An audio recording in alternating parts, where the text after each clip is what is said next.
Jangan pernah datang ke Jepang kalau gaji kalian aja udah di atas 8 sampai 10 juta rupiah. Jadi Wak, baru-baru ini aku di DM salah seorang yang ngaku kalau dia itu seorang sales produk terbesar di Indonesia. Dia nge-DM aku itu di Instagram @aris9262_. Yang alasannya adalah dia pengen kerja di Jepang dengan tujuan supaya income-nya atau gaji bulanannya naik. Karena gaji yang sekarang itu dia kurang puas. Di video kali ini Wak, aku ingin coba ngasih gambaran sama kalian gimana kalau di posisi kalian seperti itu. Bisa jadi Wak, kalau dengan alasan seperti itu, kalian hanya ingin menambah income kalian, padahal gaji kalian yang sekarang itu udah cukup besar menurutku ketika kalian kerja di Indonesia, nanti kalian akan kecewa ketika kalian sudah sampai dan tinggal dan kerja di Jepang. Karena bisa jadi Wak, gaji kalian memang benar naik, yang dulunya 8 sampai 10 juta, tapi ketika sampai di sini, kalian bisa sampai mungkin di angka 15 sampai 17 juta rupiah.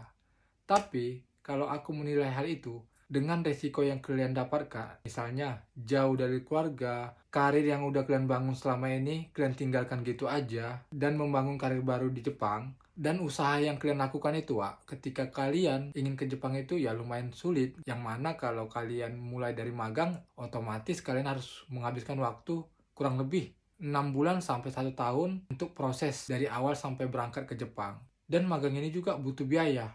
Kalaupun kalian nggak pakai visa magang, misalnya pakai visa kerja atau kutegeno, itu biayanya mungkin lebih ringan, tapi syaratnya lebih sulit, yang mana itu akan membuat kalian menghabiskan banyak waktu. Misalnya belajar bahasa Jepang sampai di level N4, ujian untuk mendapatkan SSW sesuai dengan bidang kerja kalian. Jadi dengan resiko yang tadi aku bilang itu, kalian nantinya akan kecewa ketika udah sampai di Jepang. Makanya kalau hanya ingin nambah pendapatan atau income per bulan, menurutku sih sia-sia kalian datang ke Jepang.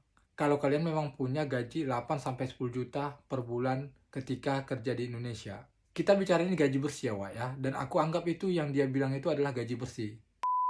Tapi kalau kalian punya gaji yang sama seperti yang tadi aku bilang 8 sampai 10 juta gaji bersih kalian di Indonesia, dan kalian punya alasan nggak pengen nambah income ataupun gaji ketika kerja dan tinggal di Jepang, melainkan punya tujuan lain. Misalnya kalian pengen merubah pola hidup, ganti suasana, dapatkan pengalaman baru, atau pengen tinggal lama di Jepang, dan bahkan yang absurd pengen cari jodoh di Jepang, aku dukung Wak. Karena alasan kayak gini akan mungkin nanti membuat kalian akan membandingkan gaji kalian ketika di Indonesia dengan gaji kalian di sini dan pengorbanan kalian. Karena memang tujuan kalian udah berbeda, bukan lagi di pendapatannya atau uangnya, melainkan sesuatu yang nggak mungkin kalian bisa dapatkan ketika kalian di Indonesia, makanya kalian harus datang ke Jepang.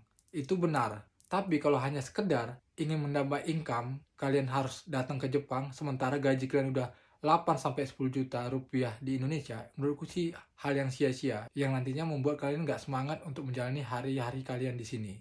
Jadi Wak geng, mudah-mudahan kalian bisa paham apa yang aku maksud. Dan ini bisa jadi pertimbangan kalian ketika kalian ingin merantau kerja di Jepang.